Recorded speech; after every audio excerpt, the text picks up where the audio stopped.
Welcome to Guys with Spare Time, 10th June, NBA Finals. We should be really excited at this time of the year, but I don't know, I don't even know if this was a true fact, but apparently Game 1 was the lowest viewership in like, I don't know, 7 years or something like that. Well, the Mavs are down 0-2, man. What's there to talk about here? I'm not too sure, man. You picked the Mavs, man. Is it time to jump off the bandwagon? Let's start with that. Or are you still feeling that somehow they're gonna get four of the remaining five games now, effectively? Um, it's good to see you, as always. We're both probably a little bit lethargic, but I'm sure we'll get going.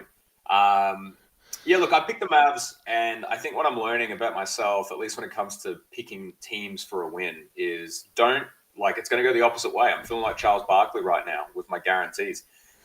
There's a lot of context here that I guess I'll cover. So I was able to watch Game Two today live, so I really enjoy it, really pay attention to things. But I was able to watch highlights of Game One.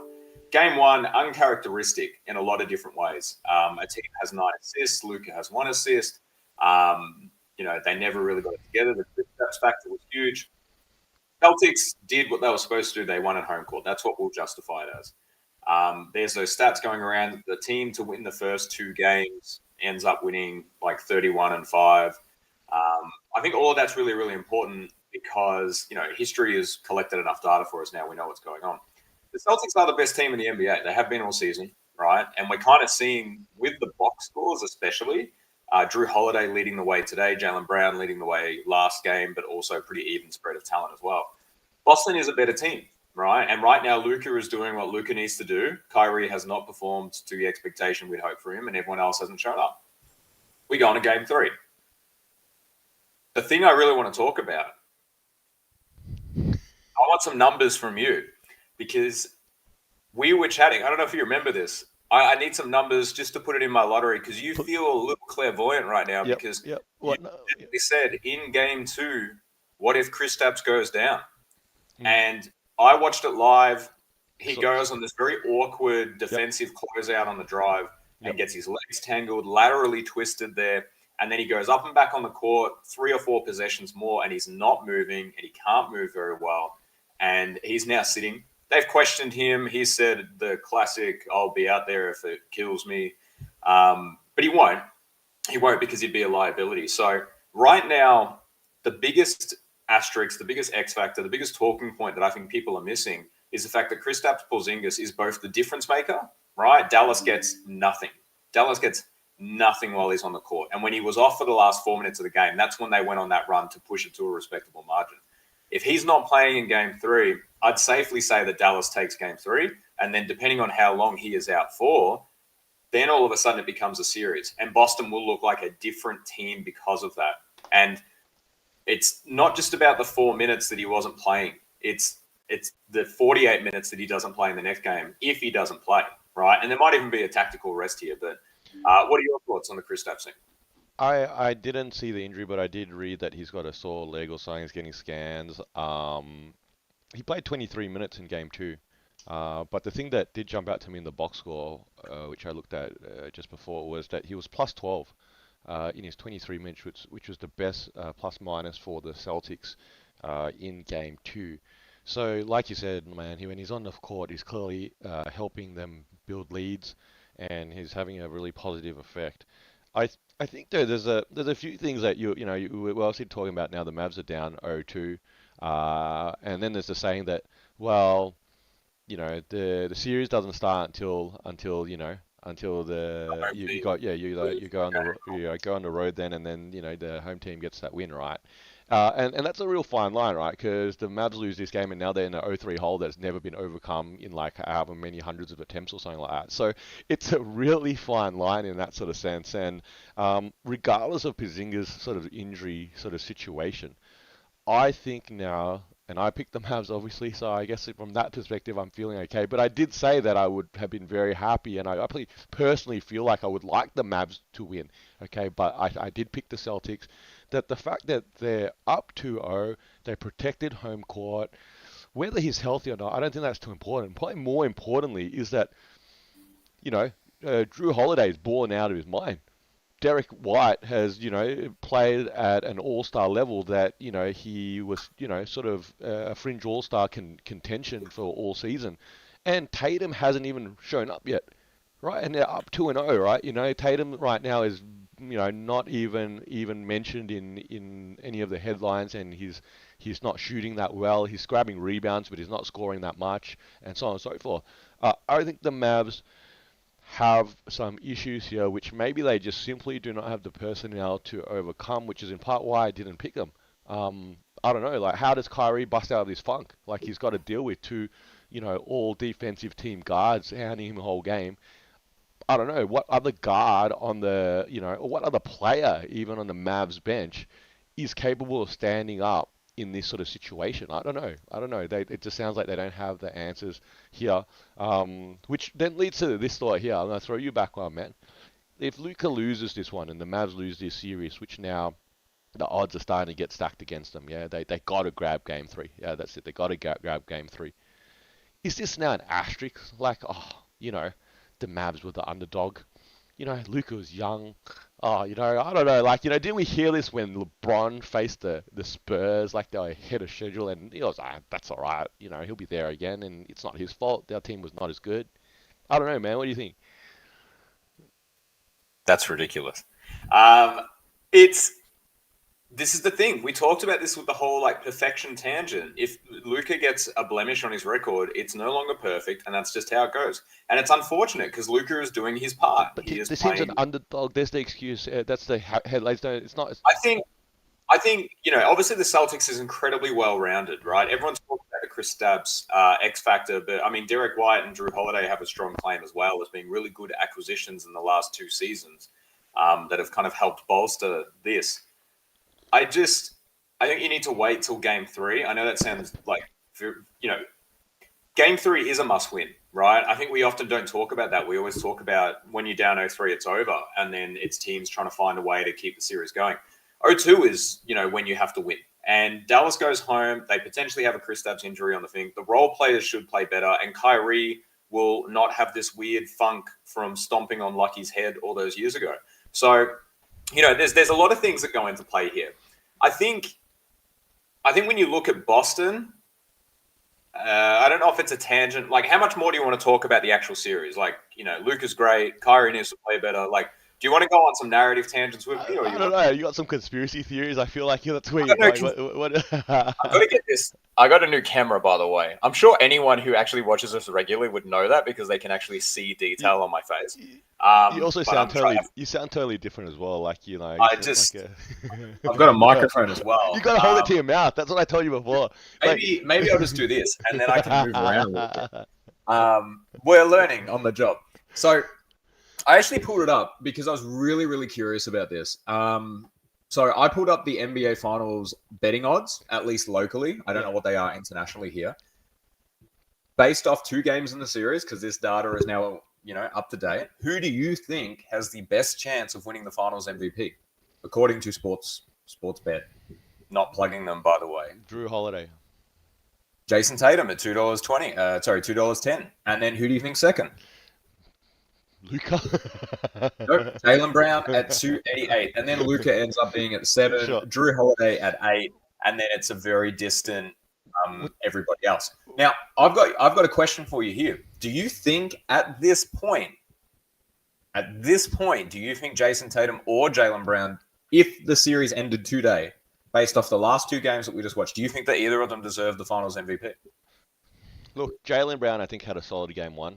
And he was fairly consistent in game two. Tatum, I don't think right now is in that sort of contention after two games, but there's two more games at least to go here. I think I say Drew Holiday because I think he's the one that's balling out of his mind. He had a very solid game two, and that's probably the one that's freshest in mind. Derek White has to be sort of back there as a dark horse, and if he has a one or two big games in that sort of situation, he's got that big block at the end of game two, which was sort of really sort of captures everyone's sort of attention and obviously sits in people's minds. See, that's the thing, right? These voters are people that have to think about these things, and when you have those sort of highlight reels or those sort of plays, then it does help your cause, I think.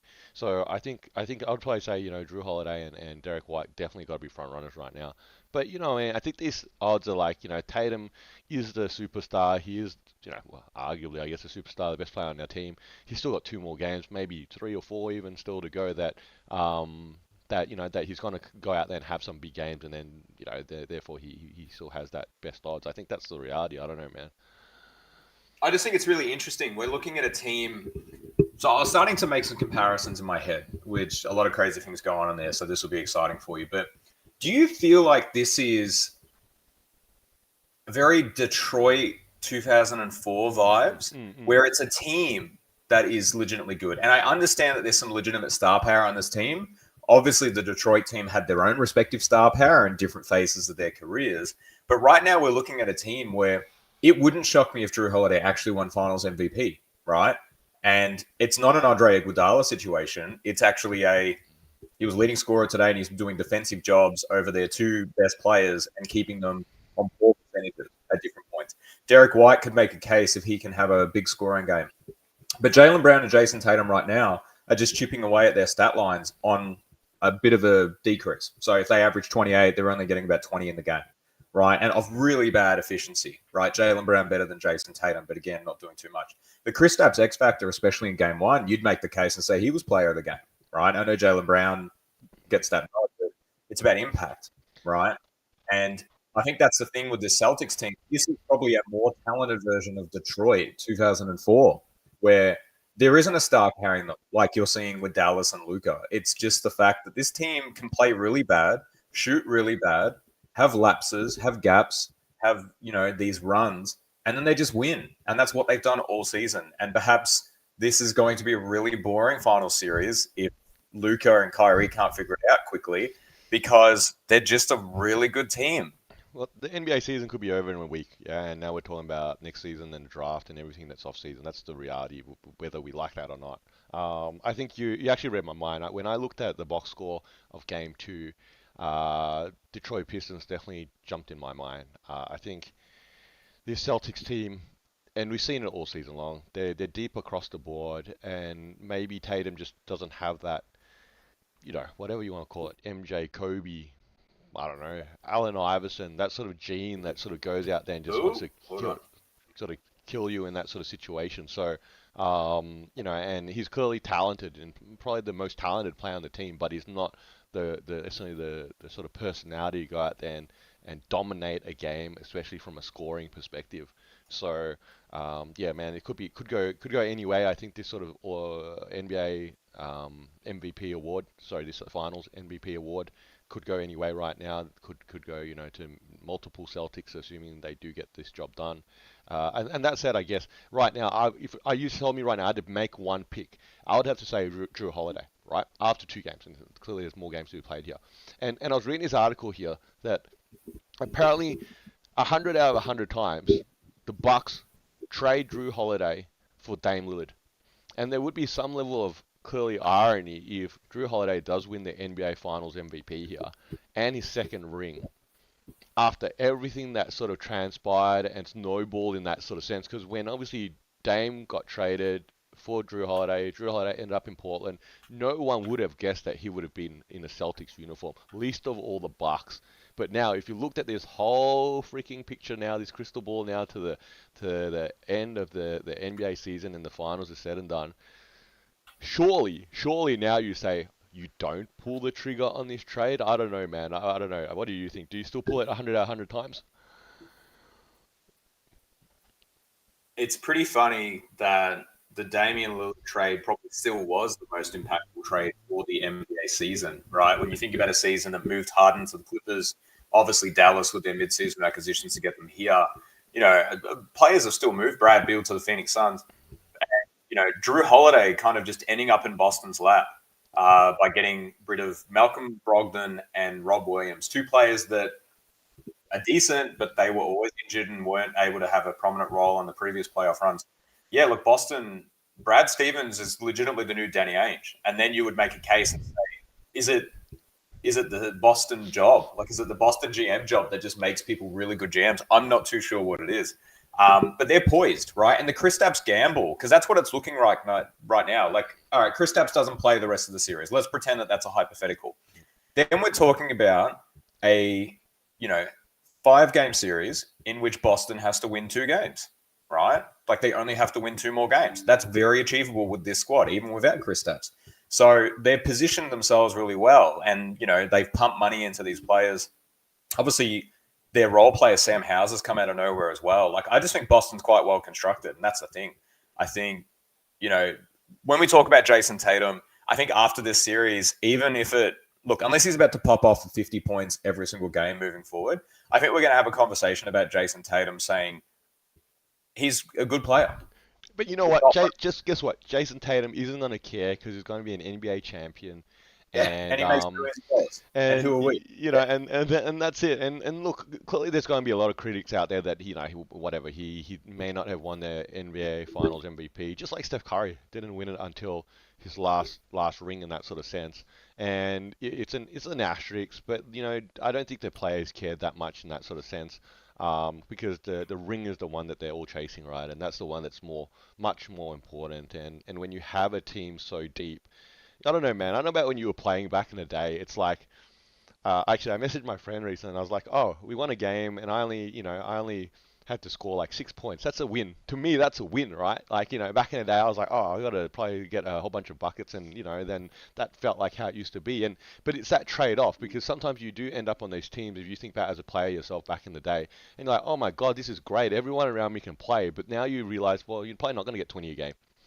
You get 10, 12 points and you go, well, you still get a W and you win like 90% of your games. And then I don't know, man. It's like, I don't know which one you prefer. But at the end of the day, I think we all want to win. Isn't that what one we greater prefer? Because those players that have been in these positions where you get to drop 20, 25 a game consistently, but then you don't get the Ws. Yeah, that's the catch. If you don't get the Ws that are so hard to come by, you go, I would trade that any day for getting more Ws.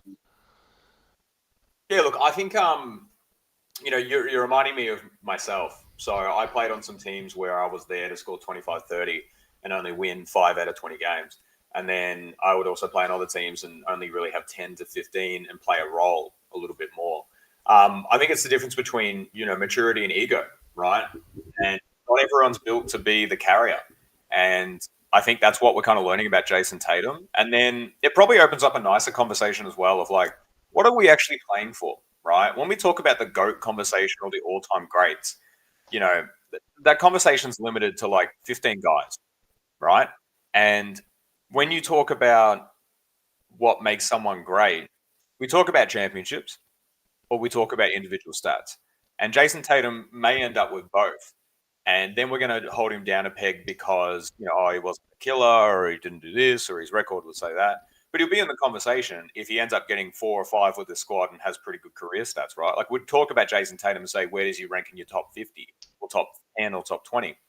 And he might be 20, he might be 21. But the fact that he's there with all the thousands of people who've entered the NBA, that's got to be a win, right? And maybe this is the issue with the current NBA finals is that we're coming to this weird resolution that like it's just about having fun and just doing your best. Like that's really what it's turning into. Because like Hey, correct me I, wrong. I want Correct me to wrong. bring up my second point though. I want to bring up my second point because I think this is the thing that really bothers me. Last year we crucified Denver, or at least, and I'd say we as in we're part of the media and we're doing a great job. But Denver got criticized for a pretty easy playoff run, right? They beat the 8th seed, they beat the 5th seed, Yep. they beat the 7th seed, and then they beat the 8th seed, right?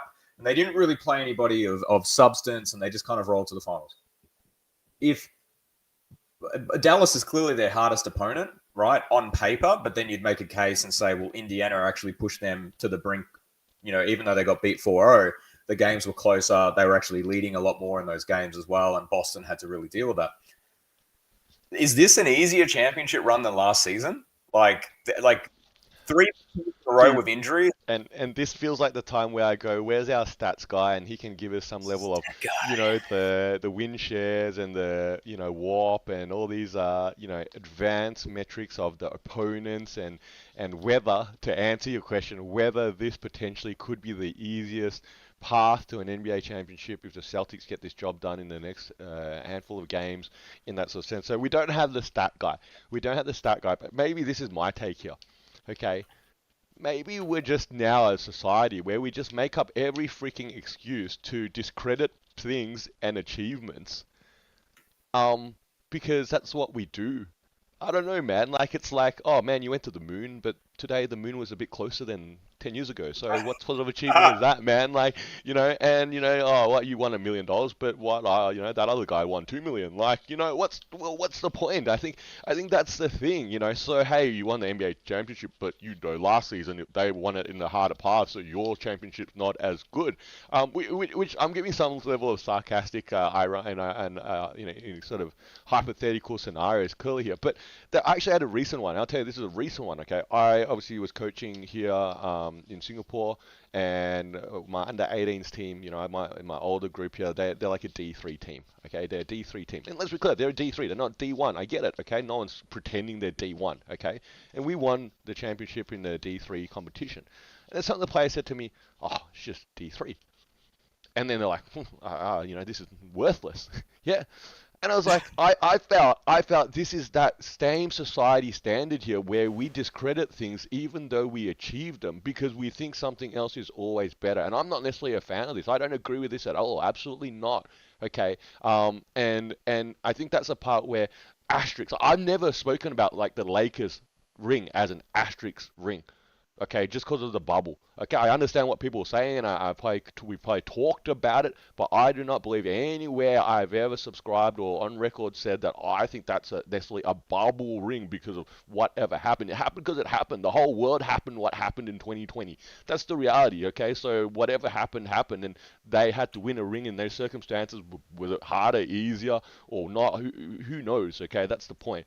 Okay, and going back to this example, when you get something, when you achieve something, I don't know why we can't just be satisfied with it sometimes, right? Isn't that it? Yeah, the Celtics won it, and I'm sure the Celtics would be satisfied. Yeah, but here, everyone comes out to woodwork and tells us now that, oh well, this path to the championship was so easy because X, Y, and Z.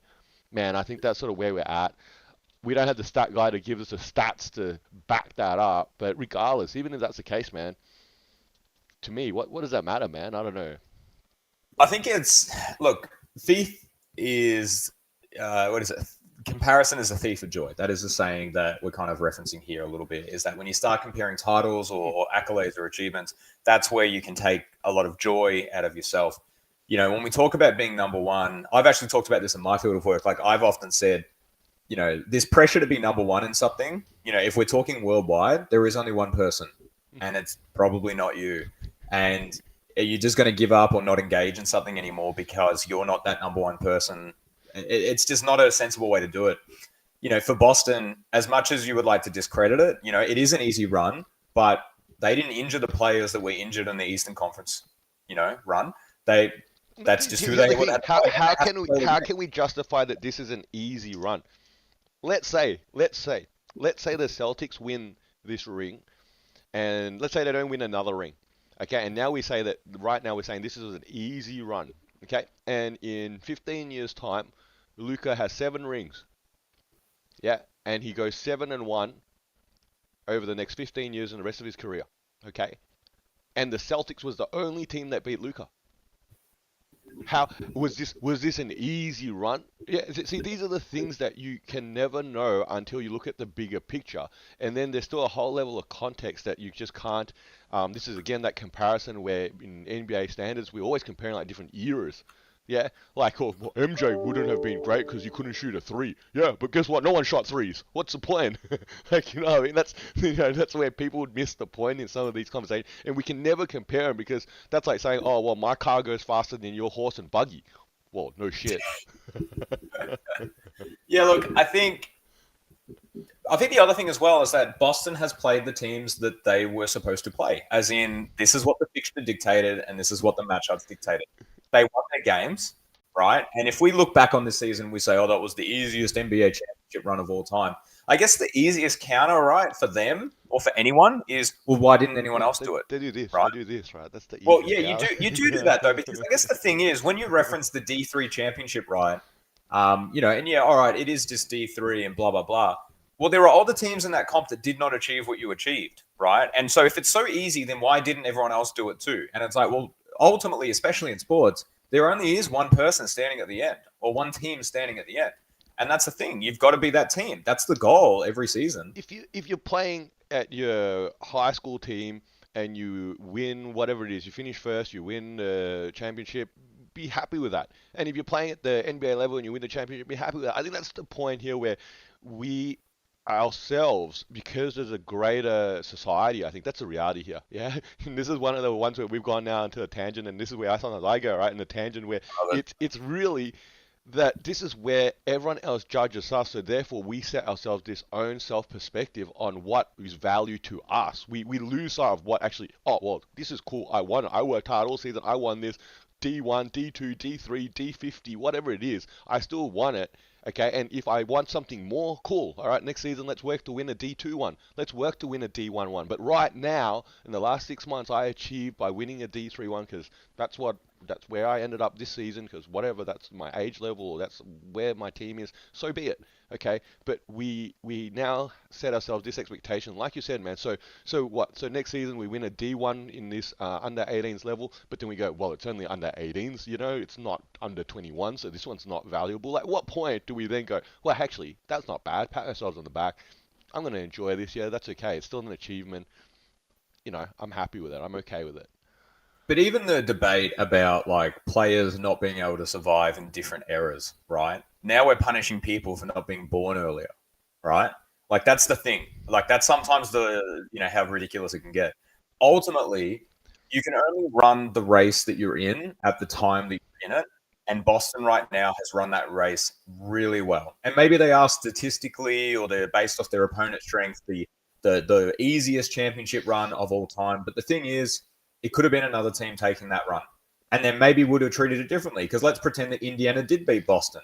And then it is two Cinderella stories. And this is really the power of narrative. And I think ultimately it stems from we actually just hate it when good teams or good people, like people who are just ultra talented at things, they just keep winning. And Boston's done that. If Boston doesn't drop a game in this NBA Finals, I believe their final record ends up being like 80 to 85 wins and 20 losses. That's crazy. Like that's a legitimately crazy stat. In fact, I believe they can't exceed 22 losses or something to win the championship. Like they're going to have a really solid record from the start of the season all the way back in October last year, which is a long time. Like I don't know how much has changed in your life, but my life's drastically different from them. And they've been good since the get-go. Yeah, look, it's isn't it, what is it, tall poppy syndrome, isn't that it? Yeah, you've got that team that's head and shoulders above everyone else, at least for this season. Because let's be clear, the landscape will change next season. Yeah, Kristaps will probably miss even more games. Al Horford will be older. Some of these role Fancy. players will be another year older and the wrong side of 30. And some of these other teams are up and coming, and you do it all over again. 82 game grind, and someone rolls an ankle at the wrong time, or whatever, gets injured, and there it goes. There it goes. I think, and I think, yeah. Look, I think it's I'm not a Celtics fan. I said this I think last week, yeah, but credit to them. They've built something pretty good here. They've held on to it. I think one of the articles I read this week was that they did not trade away core pieces over all these years, and now they're literally 2 games away from that championship that they're chasing, Banner 18. And I think they get the job done. I think I picked this going 7. I don't think this is gonna go 7 now, man. I don't know about you, man. Are you still riding the Mavs here to wrap this one up, or are you gonna Oh say yeah, that's not happening here? Not I've got to happening here. stick. I've got to stick with what I picked. So I'm quite confident that Dallas will win Game 3. I'd be really shocked if they drop that down. That to me that would just be really hard to fathom that they can't get one game at home. And I can see them winning Game 4, especially with this Kristaps angle, right? And I guess this brings us full circle. This Kristaps thing is a big deal because Dallas legitimately started having success and looking like the Dallas squad that ran through the Western Conference Finals when he was out for those 4 minutes, right? And that's the thing that should worry Boston fans is if he's out for 48 minutes, I don't like your chances as much as I did the last 2 games. So you're saying Mavs in 7? Mavs in 6. That's still achievable. They're about to go on a 4-0 run. Let's get it. I'm gonna tell you why that's rubbish, alright? But that would be discrediting your opinion.